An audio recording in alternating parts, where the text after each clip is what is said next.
রব্বি আউযু বিকা মিন হামাযাতিশ শায়াতিন আউযু বিকা রব্বি আন ইয়াহদুরুন। প্রতিপালক, আপনার কাছে আশ্রয় প্রার্থনা করছি শয়তানদের সমস্ত রকমের প্ররোচনা হতে। আশ্রয় প্রার্থনা করছি আপনার কাছে প্রতিপালক, তাদের সমস্ত রকমের উপস্থিতি হতে। রব্বি ইশরাহ লি সদরি ওয়া ইয়াসসির লি আমরি ওয়াহলুল উকদাতাম মিন লিসানি ইয়াফকাহু কওলি। প্রতিপালক, আমার বক্ষকে উন্মুক্ত করে দিন, আমার কর্মে দিন সহজতা, আর দূরীভূত করুন জড়তা, আমার জিহ্বার জড়তা, যেন তারা আমার কথা বুঝতে পারে। বিসমিল্লাহ আর রহমান আর রহিম। পরিচয় প্রতিপালকের, পরম করুণাময়, অসীম দয়ালু। শুরু করছি আজকে একটি নতুন অধ্যায় সালাত সম্পর্কে। প্রথমেই সালাতের সময় সম্পর্কে আমরা আলোচনা করব, যে এখানে সালাতের সময় নিয়ে কি বলা হয়েছে। তার ধারাবাহিকতায় প্রথমে আমরা পড়ছি সূরা হুদ 11 নম্বর সূরার 114 নম্বর আয়াত। রসুলকে কি বলছেন? এটা এক বচনে বলছেন আল্লাহ, ওয়া আকিমিস সালাত, আর তুমি প্রতিষ্ঠা করো সলাত। সলাতের অনুবাদ আমরা করছি না, আপাতত সলাতকে সলাতই রাখছি। তরাফা ইন নাহারে, প্রান্তভাগে, দু প্রান্তভাগে দিনের, ও জুলাফাম মিনাল লাইল, আর কিছু অংশ রাতের থেকে। ইন্নাল হাসানাতি, নিশ্চয় সুন্দর কর্মগুলো, ইয়াযহিবনা সাইয়্যাত, দূরীভূত করে দেয় মন্দগুলোকে। তাহলে যালিকা যিকরা, ওইটি উপদেশ, লিযাকিরিন, উপদেশ গ্রহণকারীদের জন্য। উপদেশটা কি? উপদেশটা হচ্ছে যে সৎ কর্মসমূহ দূরীভূত করে দেয় মন্দ কর্মসমূহ। ব্যাপারটা এই যে প্রচলিত একটা কথা আছে, সেই কথা আপনারা যদি এভাবে নাও নেন, তার মধ্যে একটা শিক্ষা আছে। যেমন দেখবেন হুজুর শ্রেণী যারা, তারা একটা কথা বলে যে, বা বিশেষ করে আহলে হাদিসের মুভমেন্টে যারা আছে বা আন্দোলনে যারা আছে, তারা কিন্তু একটা কথা বলে যে একটা বেদাত একটা সুন্নাহকে মেরে ফেলে। দেখবেন খুব প্রচলিত তাদের মধ্যে এই কথাটা, যে একটা বেদাত একটা সুন্নাহকে মেরে ফেলে, আর একটা সুন্নাত একটা বেদাতের অপোজিট। অর্থাৎ আপনি যদি একটা সুন্নাহ পালন করেন, তাহলে আপনি কি করলেন? একটা বেদাত থেকে বেঁচে গেলেন। এটা কিন্তু তারা খুব গলায় জোর দিয়ে বলে যায়, আহলে হাদিসে যারা মুভমেন্টে আছে তারা। এই জায়গাতে দেখেন আল্লাহ কি বলছেন, যে ইন্নাল হাসানাতি, আর সুন্দর বা উত্তম কর্ম, ইয়াযহিবনা সাইয়্যাত, দূরীভূত করে দেয় মন্দসমূহ। যালিকা যিকরা লিযাকিরিন, আর ওইটি উপদেশ গ্রহণকারীদের জন্য উপদেশ। তাহলে কথা কিন্তু প্রায় মিলেই গেল, কিছুটা অংশ প্রায় এক। তাহলে আপনি যখন একটা ভালো কর্ম করছেন, তখন আপনি মনে রাখবেন আপনি একটি খারাপ কর্ম বা মন্দ কর্ম থেকে দূরে আছেন, তাই আপনি একটা ভালো কর্ম করছেন। তো আমাদের যে ফোকাস বিন্দুটা হচ্ছে এইটা, ওয়াকিমুস সালাত, আর কি করো? প্রতিষ্ঠা করো তোমরা সালাত, প্রতিষ্ঠা করো তুমি। রসুলকে আল্লাহ বলছেন প্রতিষ্ঠা তুমি করো, তুমি সালাত প্রতিষ্ঠা করো। তরাফা ইন নাহারে, প্রান্ত ভাগে দিনের দু প্রান্ত ভাগে। জুলাফা মিনাল লাইল, এবং রাতের কিছু অংশেও। তাইলে এখান থেকে জিনিসটা স্পষ্ট হয়ে গেল যে সালাত দুবার, সেইটা হচ্ছে কি, যে দিনের দুই প্রান্তভাগ এবং রাতের কিছু অংশ, দিনের দুই প্রান্তভাগ। তাহলে এখানে সর্বসাকুল্যে কিন্তু 3 বার হয়ে গেল। আসলে সালাত 3 বার, সাধারণ মানুষের জন্য 2 বার, আর বিশেষ মানুষ অর্থাৎ যারা হচ্ছে বার্তা প্রচার করবেন তাদের জন্যে হচ্ছে রাতের কিছু অংশ আরও নির্দিষ্ট করে দেওয়া হয়েছে, অর্থাৎ সর্বসাকুল্যে 3 বার। আচ্ছা, তাহলে যে আকাইমুস সালাত, এইটা আমাদের কাছে তরাফান নাহার মানে দিনের প্রান্তভাগ। তা দিনের প্রান্তভাগ কি, এই দিনের প্রান্তভাগ কি এবং এই এই সময়ের ডিউরেশনটা কেমন, এইটা আল্লাহ অন্য আয়াতে বলেছেন। এবার আমরা যাই 17-78 আকিমুস সালাহ, আর কায়েম করবে সালাত। এটাও কিন্তু 1 বছরে বলছে রসুলকে। লিদুলুকি শামসে, যখন সূর্যটা ঘেঁষে চলে মানে সূর্যাস্তের আগে, সূর্য অস্ত যাবে তার আগে। দেখব আমরা যখন দেখি যে সূর্যাস্তের আগে যখন সূর্যটা দিগন্ত ঘেঁষে চলে, সেইটার কথা বলা হচ্ছে যে আকাইমিস সালাত, প্রতিষ্ঠা করবে তুমি সালাত লিদুলুকি শামসে, যখন সূর্যটা ঘেঁষে চলে সেখান থেকে ইলা গাসাকিল লাইল, রাতের ঘোর অন্ধকার আসা পর্যন্ত, রাতে ঘোর অন্ধকার আসা পর্যন্ত। এবার এখানে ইলার অর্থটা দেখেন তো, ইলার অর্থটা কি, পর্যন্ত। তার মানে গাসাকিল লাইল, রাতের অন্ধকার পর্যন্ত। এখানে ইলা বলতে রাতের অন্ধকার একদম গাঢ় হইতে হবে। এবং তারা কিন্তু এখানে পর্যন্তই লিখছে, তারাও কিন্তু অনুবাদে পর্যন্ত লিখছে। আচ্ছা, কেন এখানে পর্যন্ততে আমি মার্ক করছি, পরে জিনিসটা ক্লিয়ার হবে। আকিমুস সালাহ, প্রতিষ্ঠা করো তুমি সালাত লিদুলুকি শামসে, যখন সূর্য ঘেঁষে যায় দিগন্ত ঘেঁষে যায়, সেখান থেকে ইলা গাসাকিল লাইল, রাতের ঘোর অন্ধকার পর্যন্ত। অকোরআন আল ফজর, আর ফজরের পাঠ। তাহলে এটা কি বললো, একটা হচ্ছে সূর্য যখন ঘেঁষে চলছে সেখান থেকে রাতের অন্ধকার পর্যন্ত, অকোরআন আল ফাজ, এবং ফজরের পাঠ। ইন্নাল কোরআন আল ফাজরে, নিশ্চয় এই ফজরের পাঠ। ফজর শব্দের অর্থটাও আমি করছি না, ফজরের শব্দের অর্থটাও ফজরই রাখছি।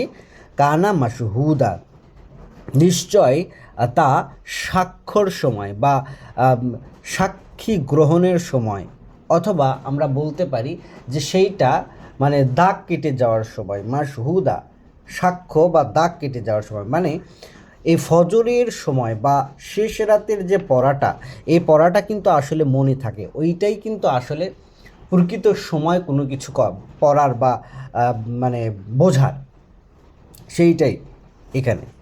তাহলে আকিমিস সালাহ, তুমি কি করবে, প্রতিষ্ঠা করবে সালাত লিদুলুকি শামসে, যখন সূর্য ঘেঁষে চলে, দিগন্ত ঘেঁষে চলে, সেখান থেকে ইলা গাসাকিল লাইল, রাতের অন্ধকার ঘোর অন্ধকার পর্যন্ত, অন্ধকারের একটা অংশ পর্যন্ত। অকোরআন আল ফাজ, এবং ফজরের পাঠ। ইন্নাল কোরআন আল ফাজরে, নিশ্চয় এই ফজরের পাঠ। কানা মাশহুদা, এইটাই সাক্ষ্য গ্রহণের বা সাক্ষীর সময় বা সাক্ষীর সময়ে আমরা বলছি যে সাক্ষীর সময়। অমিনাল লাইল, এবং হতে রাতের, তাহাজ্জাদা বিহি, এখানে তাহাজ্জত বলছে, এবং অমিনাল লাইল, আর রাতে তাহাজ্জাদ বিহি, প্রচেষ্টা করবে তা দ্বারা মানে কি ওই কোরআন দ্বারা, নাফিলাতাল্লাক, আর এইটা হবে তোমার জন্য কি অতিরিক্ত। নফল মানে অতিরিক্ত, তোমার জন্য অতিরিক্ত। আসা, সম্ভবত, আইয়া বা আসাকা, তোমাকে প্রতিষ্ঠিত করবে, তোমাকে পুনরুত্থিত করবে রব্বুকা, তোমার সৃষ্টিকর্তা প্রতিপালক, মাকামা মাহমুদা, এমন একটা জায়গায় যা প্রশংসিত। তাইলে এখানেও কিন্তু আমরা ঘুরিয়ে 3টা সময়ের ডিউরেশন পাচ্ছি, যে যখন সূর্য দিগন্ত ঘেঁষে চলে, সেখান থেকে অন্ধকার ঘন হওয়া পর্যন্ত, মানে রাত্রি আসা পর্যন্ত।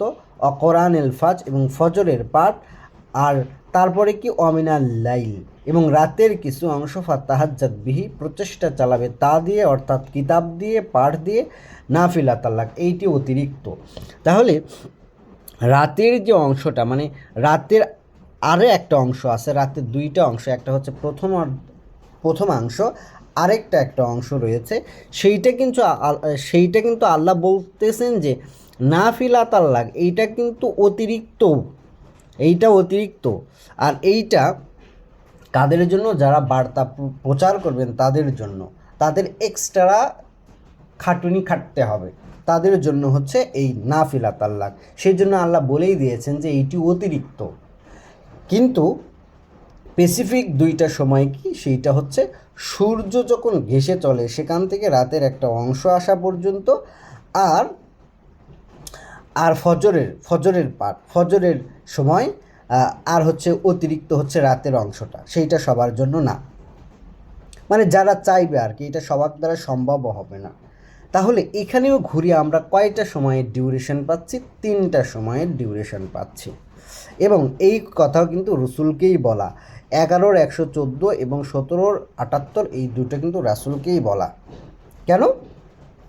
আকিমি আছে, আকিমি শব্দটা এক বচন অর্থে ব্যবহার হয়, রসুলকে নির্দিষ্ট করে বলছেন। এবার আমরা যাব 20 নম্বর সূরার 130 নম্বর আয়াতে। 20 নম্বর সূরার 130 নম্বর আয়াত, আল্লাহ কি বলছেন?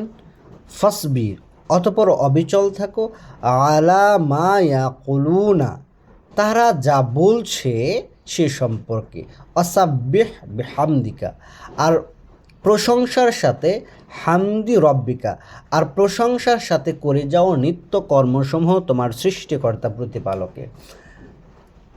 তাহলে নিত্য কর্মগুলো কি? নিত্য কর্মটাই হচ্ছে সালাত, এবং যেইটা প্রতিদিনেই 2টা টাইমে আল্লাহ ফিক্সড করে দিয়েছেন সকল মানুষের জন্য, আর বার্তাবাহকদের জন্য, যারা বার্তা প্রচার করবে তাদের জন্য 3টা সময়। তো এইটাও রসুলকে বলছেন আল্লাহ, বা এখন যে পড়ছে সেই পাঠককে বলছে ফাসবির আলা মা ইয়াকুলুন, অতঃপর তুমি দৃঢ় অবিচল থাকো সেই বিষয়ে যা তারা বলছে, অসাব্বিহ বিহামদি রব্বিকা, আর করে যাও নিত্য কর্মসমূহ প্রশংসার সাথে, রব্বিকা তোমার সৃষ্টিকর্তা প্রতিপালকের। কবলা তুলুআই শামস, দেখেন এখানে একদম ক্লিয়ার করে বলা যে কবলা তুলুই শামস, সূর্য যখন উদিত হচ্ছে তার আগে, কবলা তুলুই শামস, সূর্য যখন উদিত হচ্ছে তার আগে। তো সূর্য উদিত হওয়ার আগের অংশটাকে আমরা কি বলি? সূর্য উদিত হওয়ার আগের অংশটাকে আমরা ফজর বলি।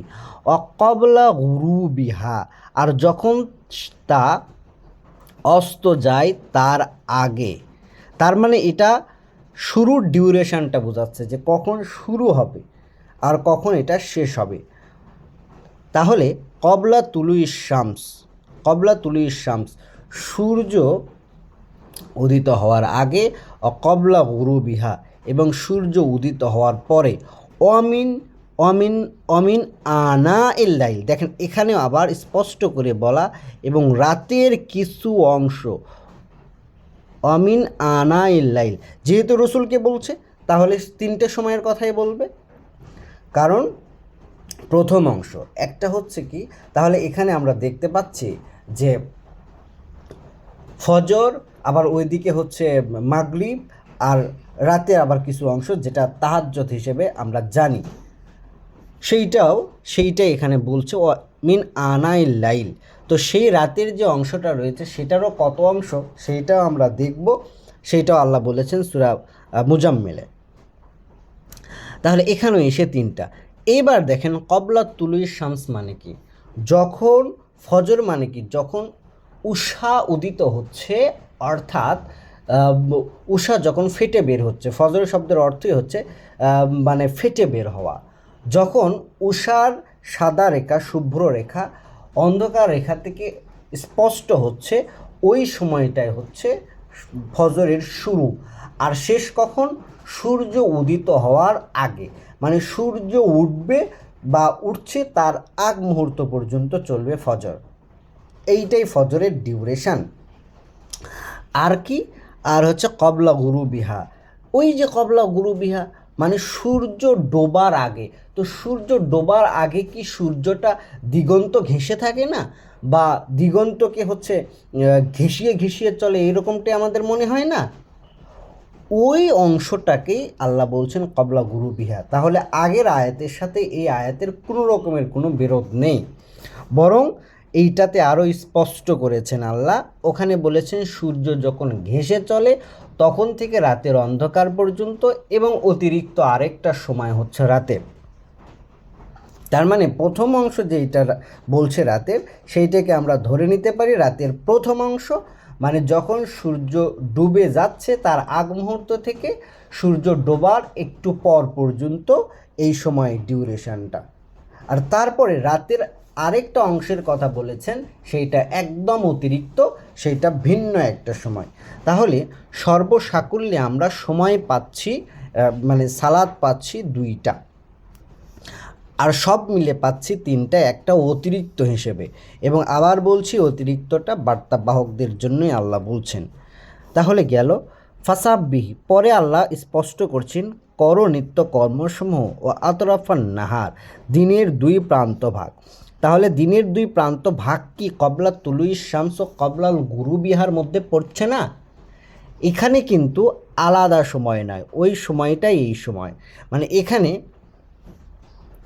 এখানে আল্লাহ আরও স্পষ্ট করে বলছেন যে এইটা কিন্তু দিনের দুই প্রান্ত ভাগ। ও লাগাল্লাকাত তরদ, যাতে তুমি সন্তুষ্ট হও। রসুলকে বলছেন যাতে তুমি সন্তুষ্ট হও, এই জন্যই এই সালাদটা। এখন এখানে কবলা তুলুই শামস আর কবলা গুরু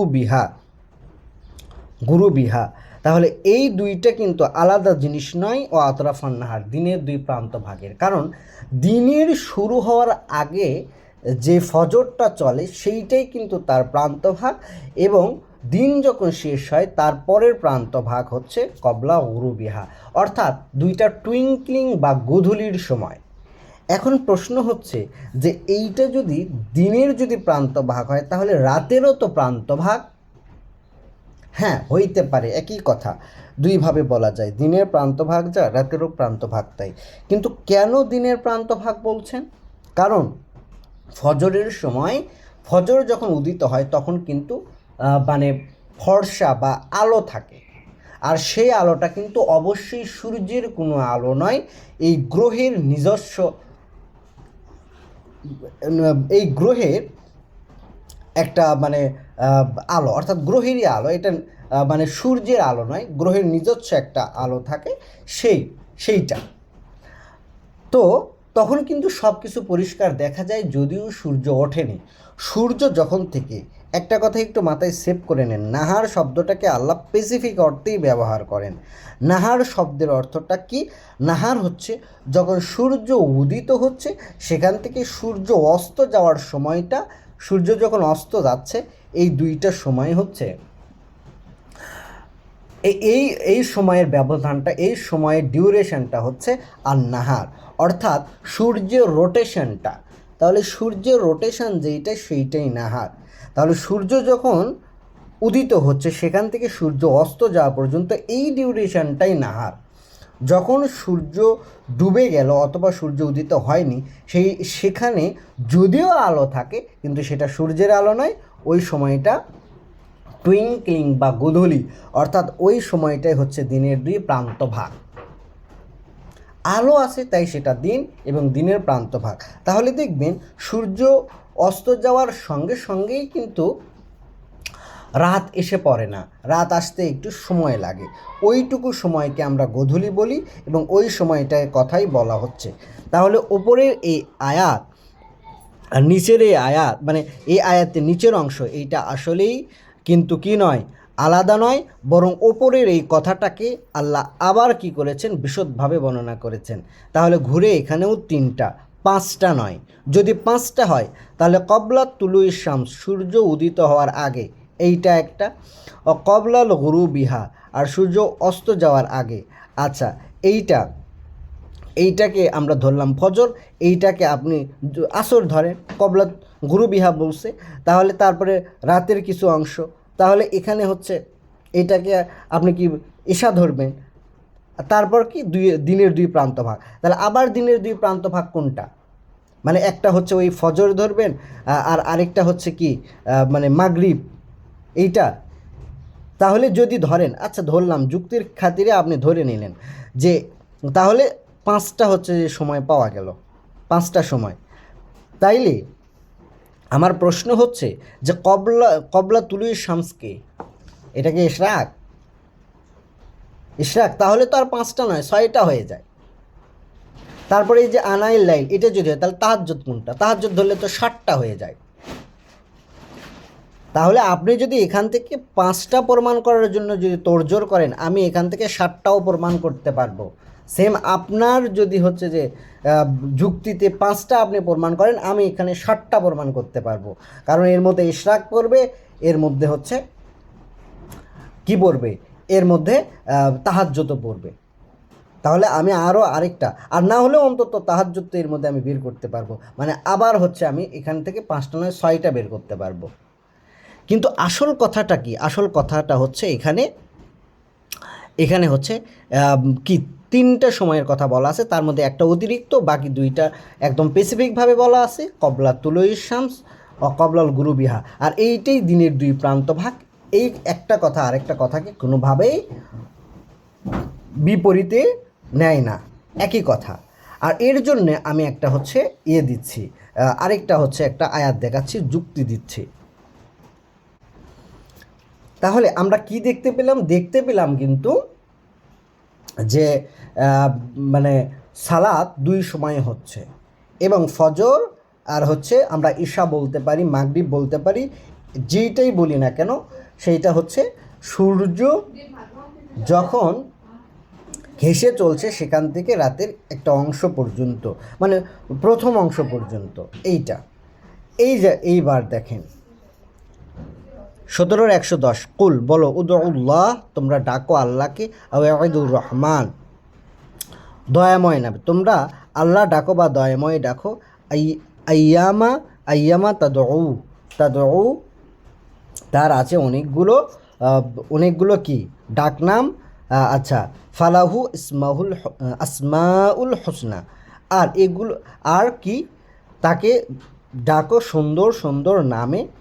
ওয়ালা তাজহার, মূল জায়গাটা, ওয়ালা তাজহার বিসলাতিকা, আর তুমি কি করো না, সুউচ্চ করো না তোমার সালাত।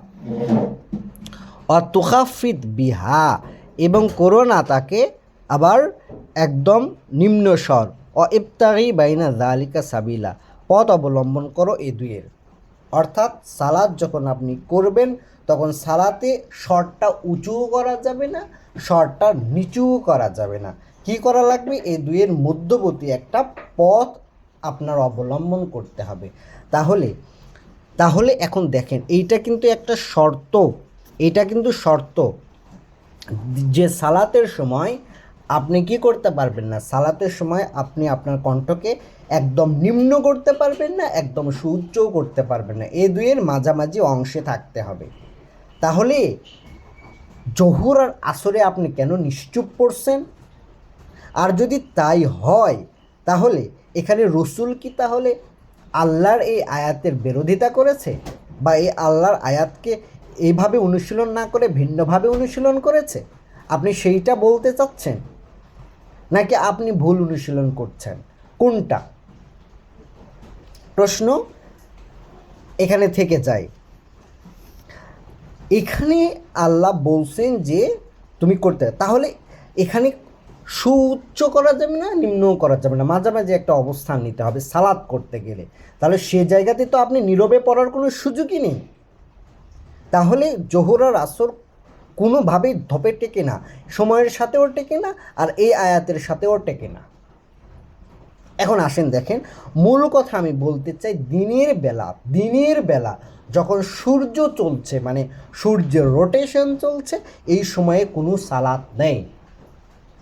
দিনভাগে যখন সূর্য মুভমেন্টে আসে, সূর্যের মুভমেন্টের সময় আপনার কোনো রকমের কোনো সালাত নেই। কেন? কারণ আপনার দিনে রয়েছে কর্মব্যস্ততা, আর আপনাকে দিন দিয়েছে আল্লাহ কর্মের জন্যে। সালাত যেটাই থাকবে সেটা গোধূলি অথবা হচ্ছে রাত এবং রাতের অংশ, সালাত গোধূলি এবং রাতের অংশ। কখনোই সালাত সূর্যের যখন মুভমেন্টে আছে এই মুভমেন্টের মধ্যে কোনো সালাত নেই। কেন নেই? এর এর মানে যুক্তিটাও আল্লাহ দিয়েছেন। চলেন, আমি না, আল্লাহ দিয়েছে যুক্তি, এইটাই দেখে আসি। সূরা মুজাম্মিল ৭৩ নম্বর সূরা। ইয়া আইয়ুহাল মুজাম্মিল, হে বস্ত্রাবৃত, হে বস্ত্র আচ্ছাদিত, হে গুমোট হয়ে থাকা ব্যক্তি, কবিল লাইলা ইল্লা কলিলা, জাগো রাত্রিতে কিছু অংশে বাদে, নিসফাহু অর্ধেক, আও আঙ্কুস মিনহু অথবা কম করো কিছু, কলিলা তার থেকে সামান্য, আও জিদ অথবা বাড়াও, আলাইহি তার থেকে, অরাত্তিলিল কোরআনা তারতিলা আর তুমি কি করো? পাঠ করো কোরআন যথাযথভাবে, সুস্পষ্টভাবে। ইন্না সানুলকি আলাইকা, কার্যত আমরা অবশ্যই নিক্ষেপ করব তোমার ওপরে, কওলান সাকিলা, ভারী ভারী কথা। এখন অনেকে বলবেন এখানে তো সালাত কথা নেই, সালাত কথা নেই। তাদের জন্য আমি বলছি, ভাইয়া সালাত কি? আমি আপনাকে বললাম যে সালাত, আমাদের যে সালাত আমরা করছি, আচ্ছা ওই সালাতে আপনি রাখেন, এই সালাতের মধ্যে মূল পারফরমেন্সটা কি? আয়াত পড়া নয়? আয়াত পড়া ছাড়া কি সালাত হবে? সূরা ফাতিহা ছাড়া কি সালাত হবে?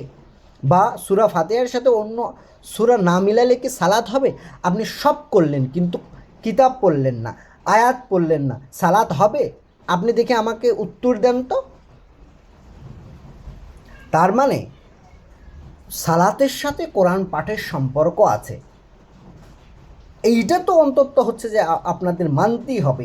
এইটা অস্বীকার করার মতো হিম্মত কারো এই পর্যন্ত জন্মেনি, কারণ এটা তো নিট অ্যান্ড ক্লিন চোখে পড়ার মতো। বলেন আপনারা, কিতাব পড়া ছাড়া, আয়াত বা সূরা পড়া ছাড়া হবে সালাত? আমি সালাতে সব করলাম, সালাতে কোনো রকমের কোনো সূরা পড়লাম না, হবে আমার সালাত? কোন মাযহাব অনুযায়ী হবে? তার মানে মূল যেই হচ্ছে কাজ, সেইটা হচ্ছে কোরআন পাঠ করা। এইটাই তো ওখানে মেইন। অন্তত সূরা ফাতিহা, তারা একটা লিমিটেশন দিয়েছে, অন্তত সূরা ফাতিহা, তার সাথে 2টা রাকাতে অন্য সূরা মিলাইতে হবে, আর 2টাতে মিলাইতে হবে না, ফাতিহা পড়লেই এনাফ। যাই হোক, তবু আমি যুক্তির খাতিরে যদি ধরে নিই, তবু আমি ধরে নিচ্ছি যে সালাত কিতাব পড়া ছাড়া বা এখানে আয়াত পড়া ছাড়া কি সালাত হবে? বলেন হবে? হবে না। তো এখানে আল্লাহ বলছেন ইন্না সানুলকি আলাইক কওলান সাকিলা, কার্যত আমরাই তোমার ওপরে ভারী ভারী কথা হচ্ছে যে নিক্ষেপ করব। ইন্না নাশিয়াতাল লাইল, আর রাত্রির জাগরণ হে আসাধ্য, খুবই কঠিন। ওয়াতাউ ওয়া আকুমু কিলা, তবে এটা অবশ্যই বাক্য স্ফুরণে বা যা বলতে বলা হবে তার জন্য একটা অনুকূল। মানে ফজরের সময়টা দেখবেন সব কিছুই ভালো, পড়াশোনা সব কিছুই ভালো হয়, অর্থাৎ তখন বোধগম্য হয়, আমাদের ব্রেনটা নিট অ্যান্ড ক্লিন থাকে, সুতরাং তখন আমাদের হচ্ছে মানে বোধগম্যটা ভালো হয়। কারণ ঘুম থেকে ওঠার পর একদম মস্তিষ্ক যখন ফ্রেশ থাকে, নিট অ্যান্ড ক্লিন থাকে। কারণ কোরআন পড়তে গেলে বা সালাত করতে গেলে একটা মেইন শর্ত আপনাকে পূরণ করতে হবে। কয়টা দিন আমি সালাত করিনি, কোনো ভিডিও দেইনি, কারণ আমি মেন্টালি ডিস্টার্ব ছিলাম, যার কারণে এখানে প্রথম শর্তটা, সালাতের একটা শর্ত হচ্ছে 4:43, ইয়া আইয়ুহাল্লাযিনা আমানু, হে বিশ্বাসীরা, লা তাকরাবুস সালাত ওয়া আনতুম সুকারা হাত্তা তা'লামুনা মা লা তাকুলুন, যতক্ষণ পর্যন্ত না তোমরা বুঝতে পারো কি তোমরা বলছো। তো আমি যদি বুঝতেই না পারি আমি কি বলছি, তাহলে সেইটা তো সালাত নয়, কারণ সালাতের যে শর্ত আছে সেই শর্তটা ভঙ্গ হয়েছে, সেই শর্তটা পূর্ণ হয়নি। তাহলে কি বোঝা গেল? এখানে সালাতের একটা শর্ত হচ্ছে, সালাতের স্বরটা উঁচু করা যাবে না, একদম হাইয়েস্ট করা যাবে না যাতে অন্যের প্রবলেম হয়, আবার একদম নিম্নও করা যাবে না যাতে আপনি কি বলছেন বোঝাও না যায়। এটা মাঝামাঝি একটা অবস্থান ক্রিয়েট করতে হবে। যালিকা বাইনা সাবিলা, এর মধ্যবর্তী একটা অবস্থা। যাই হোক, এখানে আসি যে আল্লাহ কি বলছেন, ইন্না লাকাফিন নাহারে, দিনও ভাগে, নাহার, এই যে দেখেন এখানে নাহার শব্দটা আছে, নাহার মানে কি দিনও ভাগ, দিবা ভাগ, বা স্পেসিফিকভাবে সূর্যের রোটেশন, সূর্য উদিত হওয়ার পর থেকে সূর্য অস্ত যাওয়া পর্যন্ত এই রোটেশনটা হচ্ছে নাহার। তাহলে এই নাহারে আছে সাবহান তাউইলা, তোমার এক দীর্ঘ কর্মব্যস্ততা। সাবান মানে কর্ম, কর্ম মানে নিত্যকর্মের, দীর্ঘ নিত্যকর্মের একটা ব্যস্ততা। তাইলে দেখেন আল্লাহ একটা বিধান দিলেন এবং সেটাকে একটা ব্যালেন্স করে দিলেন যে দিনের বেলায় তোমার কোনো রকমের কোনো সালাত নেই, কারণ দিনটা হচ্ছে তোমার জীবিকা আহরণের সময়। তাহলে বিশাল কর্মব্যস্ততা, তাহলে দিনও ভাগে কোনো কি নেই, কোনো রকমের কোনো হচ্ছে সালাত নেই। সালাত যেইটাই আছে সেইটা গোধূলি, দিনের দুই প্রান্ত ভাগ এবং রাত, দিনের দুই প্রান্ত ভাগ এবং রাত। দিনে অর্থাৎ যখন সূর্য রোটেশনে আছে, সূর্য যখন মুভমেন্টে আছে তখন কোনো রকমের কোনো সালাত নেই। সূর্য যখন মুভমেন্টে আসে তখন আপনি আপনার জীবিকার জন্য ছুটবেন, আপনি আপনার জীবিকার জন্য দৌড়াবেন, কারণ এইটাও একটা পার্ট, লাইফের একটা পার্ট। লাইফের দুইটা পার্ট, একটা জীবন একটা জীবিকা। আপনার যদি জীবিকা না থাকে তাহলে জীবন ঠিকঠাক চলবে না, আর জীবন আপনার ঠিক না থাকলে জীবিকাও আপনার সঠিক পথে আগাবে না।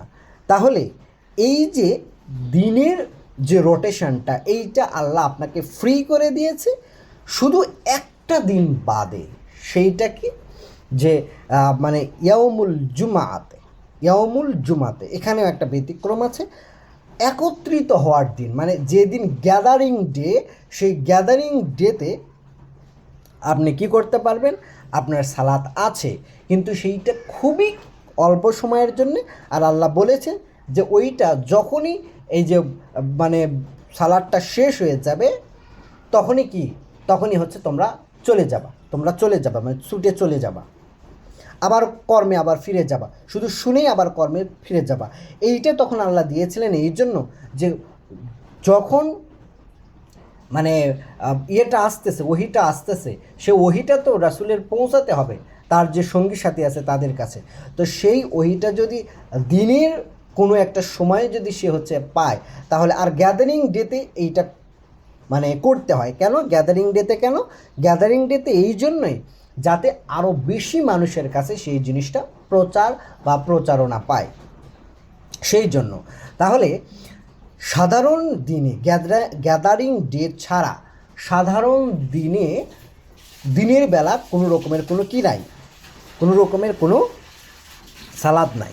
আর মজার ব্যাপার দেখেন, এই জন্য কিন্তু ফ্রাইডেতে যখন জোহরের সময়ও সালাদ করা হয় তখন কিন্তু সেটা উচ্চ স্বরেই পড়া হয়, মানে সেটাকে কিন্তু নিম্ন স্বরে বা প্রতিদিনের জোহরের মতো পড়ে না, জোহর আর আসরের মতো পড়ে না। কেন? কারণটা এর সাথেই ইনক্লুডেড, গ্যাদারিং ডের সাথে ইনক্লুডেড। তাহলে গ্যাদারিং ডেতে আপনি এটা করতে পারবেন, তবে অবশ্যই সেখানে নীরবে পড়া যাবে না, সালাত নীরবে হয় না, আবার উচ্চ স্বরেও হয় না, এর মাঝামাঝি একটা অবস্থান আপনাকে নিতে হবে। 24-58 ইয়া আইয়ুহাল্লাযিনা আমানু, ওয়ে হে যারা বিশ্বাসের দাবি করছো বা বিশ্বাস এনেছো, লিয়াস্তাযিনুকুম কুমুল্লাযিনা মালাকাত আইমানুকুম, অবশ্যই যেন তোমাদের থেকে অনুমতি নেই যারা আছে তোমাদের ডান হাতের অধিকারী, ওয়াল্লাযিনা লাম ইয়াবলুগুল হুলুমা, আর তারাও যারা পৌঁছুনি এখনও বয়সের সীমায়, মিনকুম তোমাদের মধ্য হতে, সালাসা মাররাতেন মানে 3টা সময়ে যেন তারা কি করে, অনুমতি প্রার্থনা করে তোমাদের কাছে আসতে। মিন কবলু সালাতুল ফজর, ফজরের সালাতের আগে, ওয়াহিনা তাদাউনা সিয়াবাকুম, আর যখন তোমরা কি করো, আগলা করে রাখো তোমাদের পোশাক, মিনাল জাহিরাতে, প্রকাশের মানে প্রকাশ করে, যখন আগলা করে প্রকাশ করে রাখো, আর তোমরা কি করো, আগলা করে প্রকাশ করে রাখো। এইটা হচ্ছে দ্বীপ্রহরের সময়, ওয়াহিনা তাদউনা, দ্বীপ্রহরের সময় যখন তোমরা তোমাদের পোশাককে আগলা করে রাখো। অমিম বাগাদের সালাতুল ঈশা, আর সালাতুল ঈশা, ঈশা মানে অন্ধকার, অন্ধকার সালাতের পর। সালাসু আওরাক লাকুম, তোমাদের জন্য এই তিনটা হচ্ছে গোপনীয়তার সময়। লাইসা আলাইকুম ওয়ালা আলাইহিম জুনাহান বাগাদাহুন্না, আর এরপরে তোমাদের কোনো দোষ নেই পরস্পরের ওপর। তাওয়াফুনা আলাইকুম বাগাদুকুম আলা বাদিন, তোমরা তো একে অপরের দিকে তখন তাওয়াফ করেই থাকো, যাতায়াত করেই থাকো। যালিকা বাইনাল্লাহু লাকুম আয়াতি, ওইভাবে আল্লাহ সুস্পষ্টভাবে বর্ণনা করেন তার বাণী ও বার্তা। আল্লাহু আলিমুল হাকিম, আর নিশ্চয় আল্লাহ সর্বজ্ঞ এবং প্রজ্ঞাময়। এখানে দুইটা সালাতের কথা বলা হলো। দেখেন, কবলা মিন কবলু সালাতুল ফজর, মানে ফজরের সালাতের আগে আর এশার সালাতের পরে, এই ডিউরেশনটা সাধারণ বিশ্বাসীদেরকে বলেছে। এটা কিন্তু রসুল সহ সবাইকে। তবে এখানে এই সময়টাতে আপনি কি করতে পারবেন না, অন্য কারো রুমে অনুমতি ব্যতীত প্রবেশ করতে পারবেন না। তিনটা সময়, তার মধ্যে দুইটা সময় হচ্ছে এশার সালাতের পর আর ফজরের সালাতের আগে, এইটুকু ডিউরেশনে। ফজরের সালাতের আগে আর ইশারের সালাতের পরে। তাহলে দেখেন, ফজরের সালাত ওই যে সূর্য যখন ফেটে বের, মানে দুঃখিত, যখন আলোটা, উষার আলোটা ফেটে বের হবে তার থেকে সূর্য উদিত হওয়া পর্যন্ত। আর আরেকটা হচ্ছে সূর্য যখন অস্ত গেল সেখান থেকে রাতের কিছু অংশ পর্যন্ত, মানে প্রথম অংশ পর্যন্ত, যেইটা বর্তমানে আমরা ঈশা পর্যন্ত ধরি, এইটা আপনি ধরতে পারেন। তার মানে কি হলো, সর্বসাকল্যে এখানে দুইটা সালাত পাওয়া গেল। আর অতিরিক্ত আরেকটা সালাত আছে যাকে আল্লাহ বলেছে অতিরিক্ত, ফাত্তাহাজ্জাত, মানে প্রচেষ্টা চালাবে তা দিয়ে অতিরিক্ত। তাহলে অতিরিক্ত প্রচেষ্টা কাদের জন্যে? যারা বার্তা প্রচার করবে এবং সাধারণ বিশ্বাসীদের থেকে একটু অ্যাডভান্স লেভেলের, তাদের জন্য এই তৃতীয় অপশনটাও আল্লাহ খুলে রেখেছেন, যদিও সেটা রাতেই। আর সেক্ষেত্রে আপনাকে ঘুমকে বিসর্জন দিতে হবে, দিয়ে আপনার এই প্যাকেজটা নিতে হবে। তাহলে এখানেও এই জায়গাতেও প্রমাণিত হয়ে গেল কি, যে এটা মানে সালাতের সময়টা দুই সময়। এখন কথা, আর সালাত, দুইটা সালাতের কথা একদম স্পষ্টভাবে এখানে আছেও, আর আরেকটা অতিরিক্তভাবে সেইটাও আছে। তাহলে সালাতুল জোহর আর সালাতুল আসর আপনি কোত্থেকে পেলেন, কোথায় পেলেন, আর এই সময় আপনি কেন নিশ্চুপ হয়ে পড়ছেন? এই প্রশ্নটা আপনি নিজেকেই করেন। আরও আয়াত আছে, যে আমরা এবার 30-17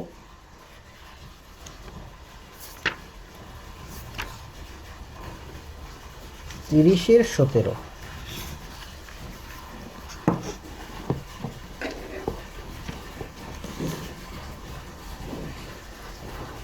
ফাসুবহানাল্লাহি হাইনা তুমসুনা ওয়া হাইনা তুসহিবুন, তোমরা পবিত্রতা ঘোষণা করো বা করে যাও নিত্য কর্মসমূহ সন্ধ্যায় ও প্রভাতে। অনেক জায়গায় পাবেন সন্ধ্যা প্রভাত, সন্ধ্যা প্রভাত, সন্ধ্যা প্রভাত, বিভিন্ন রকমের শব্দ দিয়ে আল্লাহ এটা বলেছেন। তবে একদম নিট অ্যান্ড ক্লিন করেও বলেছেন যে সূর্য উদিত হওয়ার আগে। তো সময়ের যে ডিউরেশনগুলো, সেইটা কিতাবে খুব স্পষ্ট করেই বলা আছে। তার মধ্যে একটা বলি, সেইটা হচ্ছে যখন মানে রাত্রি শ্বাস নেয়, অর্থাৎ রাতের শেষ ভাগ যেটা, সেইটাকে আল্লাহ বলেছেন যে ওইটা হচ্ছে সুবহে। কারণ সুবহে ইলা তানাফাস, সুবহে কী করে, নিঃশ্বাস নেয়, মানে তখন পাকালি আর প্রকৃতি জেগে ওঠা শুরু করে, এইটা হচ্ছে সুবহে। আর যখন এই যে একটা মানে রাতের কালো আধার থেকে, কালো রেখা থেকে সাদা রেখাটা স্ফুটিত হয়, তখন সেইটা হচ্ছে ফজর। এইটা হচ্ছে ফজর, তার থেকে সূর্য উদিত হওয়ার আগ পর্যন্ত ফজর।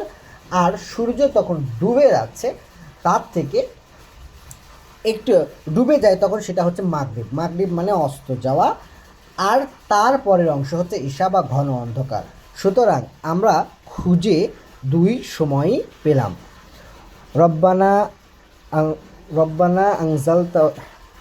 রব্বানা আমান্না বিমা আনজালতা ওয়াত্তাবা'না রাসূলা ফাকতুবনা মা'আশ শাহিদিন। সালামুন আলাইকুম।